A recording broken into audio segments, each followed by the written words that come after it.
विशेष तुमच्या सर्वांसाठी एक मस्त रेसिपी आज मी घेऊन आली आहे, ती म्हणजे तिरंगा बिर्याणी।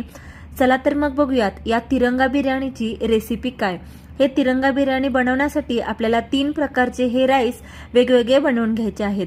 तर त्यासाठी मी सर्वात प्रथम शिजून घेतलेला पांढरा भात, बटाटे बारीक चिरून, वाटाणे, फ्लॉवर, गाजर आणि बीन्स बारीक चिरून, तसेच पालकची प्युरी, काजू, सर्व खडे मसाले, बारीक चिरलेला कांदा, दही आणि तळलेला कांदा घेतलेला आहे।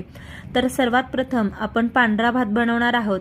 यासाठी मी कढईमध्ये 1 चमचा तेल घेतलेला आहे आणि तेल गरम झालं की तेलामध्ये आपल्याला सर्व गरम मसाले पहिला घालून घ्यायचे आहेत। यामध्ये मी तमालपत्र, नंतर मोहरीची फोडणी दिली। मोहरी छान तडतडली की जिरेची देखील फोडणी दिली आणि यानंतर बाकी जे आपण घेतलेले सर्व खडे मसाले आहेत ते खडे मसाले देखील आपण तेलामध्ये सर्व मस्त परतून घेणार आहोत।